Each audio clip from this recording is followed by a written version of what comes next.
여러분 혹시 이런 경험 있으신가요? 한밤중에 갑자기 잠에서 깨는데 심장이 불규칙하게 뛰고 손바닥엔 식은땀이 흐릅니다. 특정 인물의 얼굴이 떠오르면 턱 근육이 저절로 단단해지고 머릿속에선 끊임없이 같은 생각이 맴돕니다. 어떻게 그럴 수 있지? 이건 너무 부당해. 저도 그랬습니다. 그리고 그 감정이 저를 거의 파괴할 뻔했죠. 하지만 오늘 저는 여러분께 특별한 이야기를 들려드리고 싶습니다. 어떻게 그 파괴적인 악감정을 제 인생 최고의 성공을 만드는 동력으로 바꿨는지에 대한 이야기입니다. 챕터 1 감정은 원재료다. 대부분의 자기계발서는 이렇게 말합니다. 긍정적으로 생각하세요. 분노는 나쁜 겁니다. 하지만 저는 다르게 접근했습니다. 프랑스의 실존주의 철학자 사르트르는 이런 말을 남겼습니다. 오랫동안 나는 펜을 검으로 여겨왔다.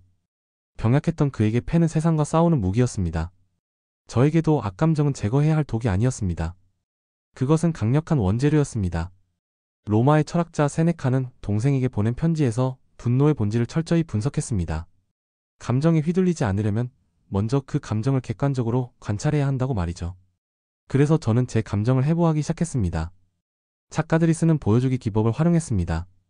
제 감정을 추상적인 단어가 아니라 구체적인 신체 반응으로 기록했습니다. 식은땀, 떨리는 손, 단단해지는 턱, 반복되는 내적 톡백들. 그리고 빅터 프랭클의 통찰을 떠올렸습니다.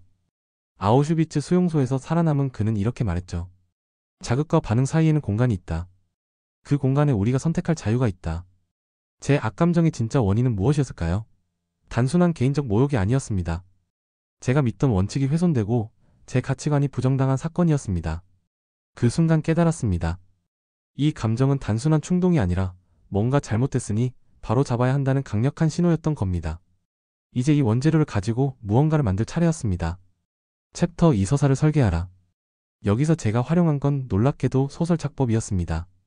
소설가 조셉 베이츠는 이렇게 말했습니다. 욕망 없이는 갈등도 없다. 그리고 갈등 없이는 이야기도 없다. 이건 단순한 문학 이론이 아닙니다. 제 상황을 프로젝트로 전환하는 강력한 프레임워크였죠. 저는 제 상황을 하나의 이야기로 재구성했습니다. 주인공은 저 자신. 목표는 두 가지였습니다. 외부적 목표, 나에게 부당한 상황을 초래한 문제를 객관적 성과로 바로잡고 내 가치를 증명하는 것. 내부적 목표, 이 과정을 통해 어떤 자극에도 논리적으로 대응할 수 있는 능력을 갖추는 것. 그리고 적대자를 명확히 설정했습니다. 저에게 악감정을 유발한 대상, 그 시스템, 그 편견. 핵심 질문은 이거였습니다. 나는 이 부당함을 극복하고 내 가치를 증명할 수 있을까? 그리고 소설의 3막 구조를 빌려 로드맵을 만들었습니다. 1막, 설정 평온했던 일상을 뒤흔든 격변의 사건. 그리고 더 이상 회피하지 않겠다는 결단. 2막, 대립 목표를 향해 나아가는 과정에서 마주치는 수많은 장애물들. 작은 실패들, 예상치 못한 난관들. 3막, 결말 모든 걸 걸고 최후의 대결에 나서는 순간. 그리고 그 이후의 세상. 이렇게 설계된 청사진은 더 이상 개인적인 원한의 기록이 아니었습니다. 명확한 목표와 실행 계획을 가진 프로젝트가 된 겁니다. 챕터 3 실행의 기술. 아무리 훌륭한 계획도 실행 없이는 공상에 불과합니다. 나폴레옹은 전쟁터로 가는 마차 안에서도 책을 읽었고 마오쩌둥은 걸음통을 나르다 쉴 때도 책을 읽었다고 합니다. 저에게 필요했던 건 끊임없는 지적 축적이었습니다. 그리고 그 핵심은 기록이었죠. 감정의 폭풍 속에서 이성의 등대를 밝히는 것. 그게 바로 기록의 힘입니다. 저는 3단계 메모법을 활용했습니다. 첫째, 사실 감정을 배제하고 객관적으로 일어난 일들을 기록했습니다. 어느 회의에서 B라는 발언을 했다. 둘째, 일반화 기록된 사실들에서 패턴을 찾았습니다. 정보의 비대칭성을 이용해 상대를 고립시키려는 경향이 있다. 셋째, 전용 그 패턴을 바탕으로 구체적인 행동 계획을 세웠습니다. 핵심 관계자들에게 직접 정보를 투명하게 공유하여 정보 비대칭을 무력화한다. 매일 아침, 그날 해야 할 일을 구체적인 투두 리스트로 작성했습니다. 거대한 목표를 작은 단위로 쪼개는 겁니다. 보고서 초안 작성, 시에게 이메일 발송. 이런 명확한 과제들이 저를 앞으로 나아가게 했습니다. 그리고 가장 중요한 무기 글쓰기. 박주용 교수의 그들의 주장 대 나의 주장 논증 구조를 활용했습니다. 적대자가 퍼뜨린 부당한 주장을 먼저 명시합니다. 그리고 제가 소집한 객관적 사실과 논리로 저만의 주장을 구축했습니다. 이건 감정적 반박이 아닙니다. 증거로 무장한 논리적 대응이었죠. 그리고 끊임없는 퇴고. 초고에 남아있던 분노와 억울함의 언어를 걷어냈습니다. 제3자가 봐도 수긍할 수 있는 객관적 언어로 다시 썼습니다. 이 과정이야말로 뜨거운 쇳물을 단단한 검으로 벼리는 핵심이었습니다. 챕터 4 복수를 넘어선 성취.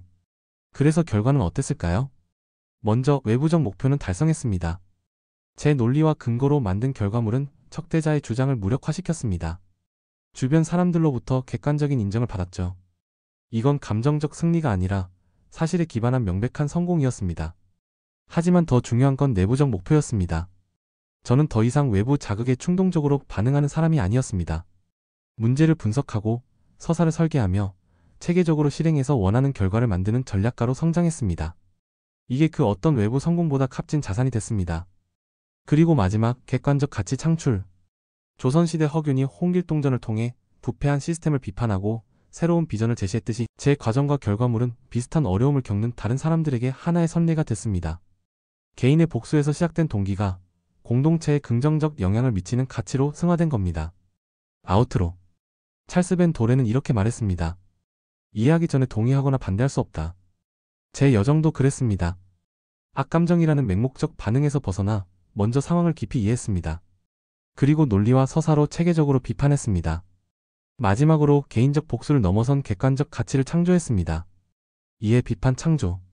이게 부정적 감정을 파괴가 아닌 건설의 에너지로 바꾸는 연금술입니다. 여러분도 지금 누군가에게 부당한 대우를 받고 계신가요? 억울하고 화가 나시나요? 그 감정을 억누르려 하지 마세요. 그것을 원재료로 삼으세요. 통제된 분노와 체계적인 지성이 만날 때 우리는 세상을 뵐 수 있을 만큼 날카로운 검을 만들 수 있습니다. 최고의 복수는 성공입니다. 당신의 악감정을 검으로 벼려보세요. 시청해주셔서 감사합니다.